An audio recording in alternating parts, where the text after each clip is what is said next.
Now here you can see a one diagram where we are going to understand that how the current carrying conductor experiences a force in a magnetic field. Okay, here you can see a one stand. In that you can find that we have a conductor which is of length AB. It is connected to a wire.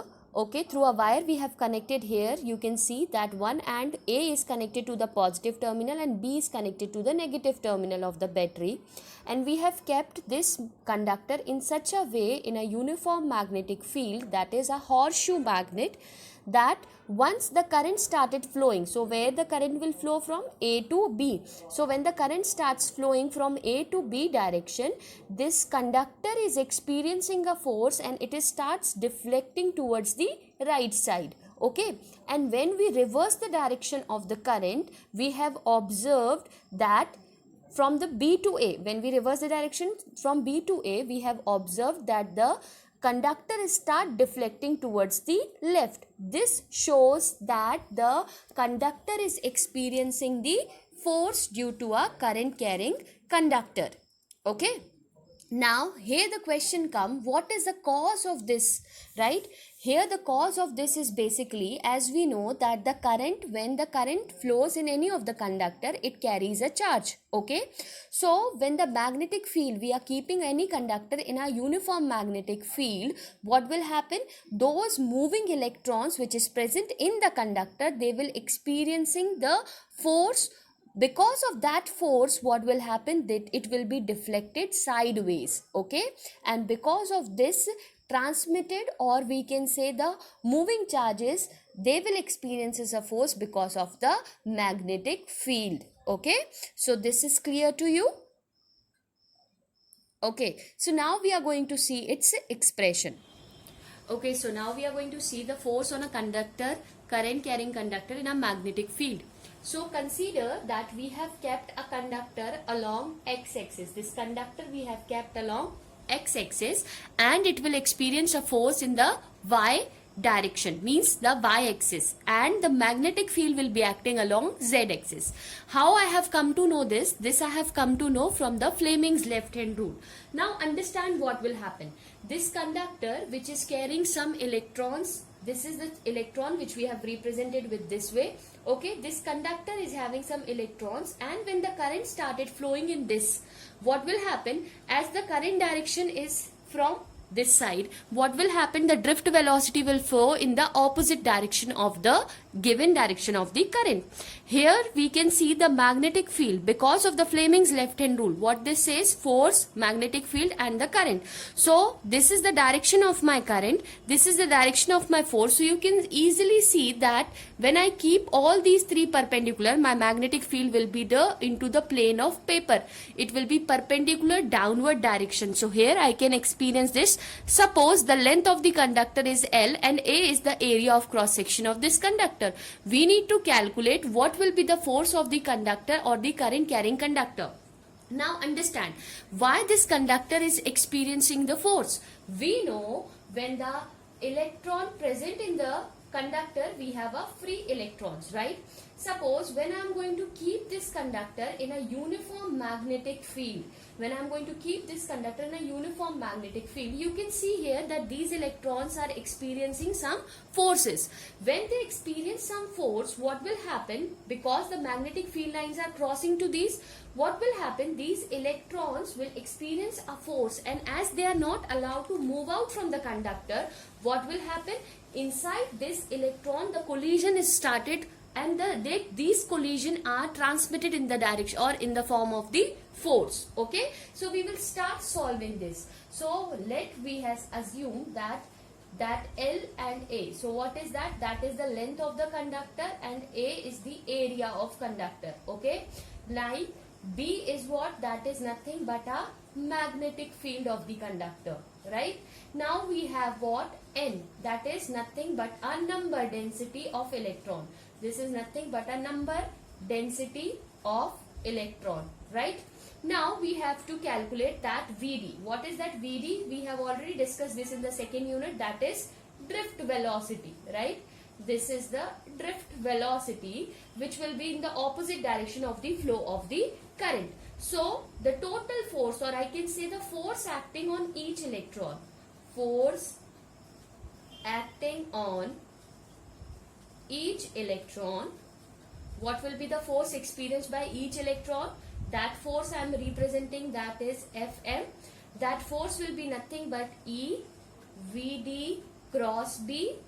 This I can write. You remember this force, this is Lorentz force, Q V cross B, right? So I can write here the force experienced by a conductor when it is placed in a uniform magnetic field. So this is nothing but E Vd cross B. What is this E? E is simply a electron, or what I can say the charge experiencing the force. This is for the each electron. Now if I need to calculate that the total charge, so what I am going to do in this case is, now here you can see that I have used here minus E. Why I have used the minus E? Because the Fm is in the opposite direction to the electron, or we can say the direction of Fm is opposite to the Vd cross B. Because Vd cross B have this direction और charge का flow किसमें हो रहा है? This side, and electron drift velocity move कर रही है इस side, तो both are opposite. So total number of electrons in the conductor, how I am going to calculate? We already know that is nothing but we can calculate it by volume into number density. So what is its number density? We already know. So I can replace this with as volume with nothing but A into L will give me the volume. Okay, and what is the number density? That is small n. If I am going to multiply with n, so that will give me the number density. So I will get this as ALN. Okay, I am going to get this ALN. Now when I am going to this ALN I have obtained. Now what I have to do is, now what we are going to see that what will be the total force if we consider that F is the total force of the, or the total force acting on all the electrons. Then what will be the total force? So the total force acting on all the electrons, so total force here we will have F is equals to ALN into Fm. Okay, this will be the total force, because the force, magnetic force, and the force because of the each electron is experiencing the force, that is Fm. So what I am going to get after this, I am going to get here as F is equals to minus Ne A L Vd cross B. This I am going to get. I have only substituted the value of my Fm in this equation. Okay. If you will see here carefully, what you can find here, as we already know that I is, you remember in the current density, Ne A Vd is nothing but what? It is current density. You remember the current formula, or the current when we have talked about the drift velocity and all the things, that time we have, this is nothing but it is an expression for the current. Okay. So what I can say is, this is I which I have got. If I am going to multiply this above equation, multiply above equation by L. If I will multiply both the side L, what I am going to get?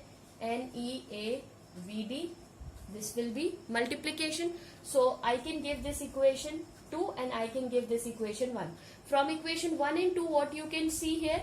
NeAVdL. NeAVdL, I can write here IL. So I can write here as F is equals to, in place of this I can write NL into B. This I can write. Okay, this way I can write it down. Now you can ask me that where is that minus sign has gone. So if you will see that I and Vd both are in opposite direction, right? So this IL is nothing but minus NeVd. So I can replace this here as IL. Okay, because I in current direction and Vd direction is opposite. So I can write here. So I will get this expression. So F is equals to, I will get IL cross B. This will be my expression for the force in a current carrying conductor, and its direction we can calculate by calculating it from the using a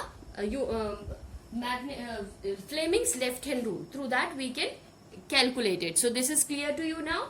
So we are going to see some cases that is related to this one. So we are going to see the cases first. What is the first case says?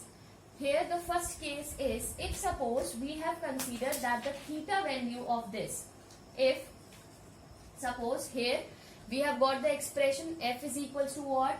I L cross B. Okay, this is nothing but shows that it is nothing but a cross product, so it will be I sin theta. Okay, so first case says if theta value we have 0 degree or 180 degree, so what will happen in this case? This will be 0, so F is equals to IL sin 0 degree. So we will get here the force will be 0 when the theta is 0 or 180 degree. Second case, if we have the theta value is 90 degree, then in this condition we will find that our force will be maximum. So this way we can calculate the force on a current carrying conductor in a uniform magnetic field. So this is the expression for your force on a current carrying conductor in a magnetic field. Thank you.